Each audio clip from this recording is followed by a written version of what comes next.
बाहागो लानानै आं बिराद मोजां मोनदों दिनै माने जोंहा माने SSLC OHS पास जानाय फरायसुलिफोर बिथांमोनजों इन्टारेक्सन खालामनो मोननानै जोबोद मोजां मोनदों आरो बिथांमोना जाहाथे माने फिउचाराव मोजां थांखि लानानै जाफुंसारनो हायो लाइफआव माबा मोनसे साक्सेस जानो हायो बेफोरनि सायाव रायलायनो मोननानै जोबोद मोजां मोनदों।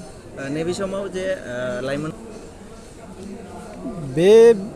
बेफोरबायदिया लासै लासैनो खमायलांगोन बा खमायलांगासिनो दं। दा जुदि जों बेफोरबायदि प्रग्राम बा काउन्सेलिं केरियार काउन्सेलिं बा गुबुन गुबुन जायगायाव जुदि आबसुनि दैदेनगिरिफोर बा बयबो जुदि जोङो गोरों गोरा मानसिफ्रा गामि गामि थांनानै बेफोरबायदि प्रग्राम खुंनानै गथ'फोरखौ बुजायहैयोब्ला बेफोरबायदिया लासै लासैनो जोबलांगोन जोबलांनो थांगासिनो दं।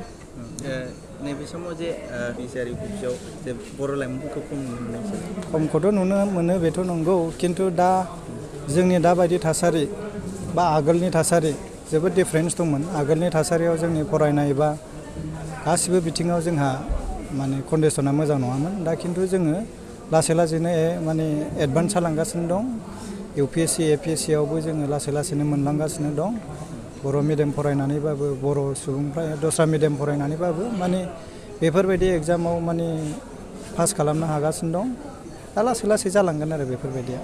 जे UPSC कुवालिटि थानांगौ UPSC APSC आव जेबो कुवालिटि नाङा। बेयो जाहैबाय मोनसे सिभिल सार्भिस नालाय सिभिल सार्भेन्ट जानो थाखाय नोंनि मिनिमाम क्वालिफिकेसन नांगौ ग्रेजुवेट लेभेल।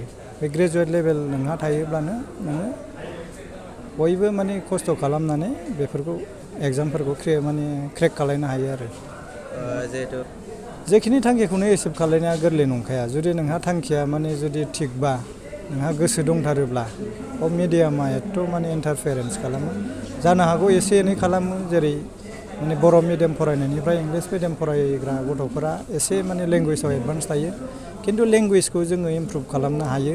बे जेबो गिदिर खोथा नङा। जुदि नोंहा थांखि दङब्ला नोंहा गोसो दङब्ला हायो आरो दा लासै लासैनो हालांगासिनो दं। बर' मिडियामनिफ्रायबो ओंखारगासिनो दं साफा सानै दा ओंखारलांबाय थागोन बेखौ आं आसा खालामो।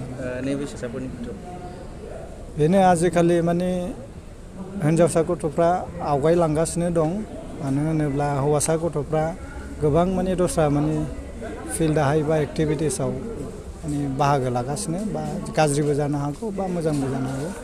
खिन्थु जोङो बेफोरबायदि प्रग्रामखौ लाबाय थायोब्ला बेफोरबो खमायलांगोन।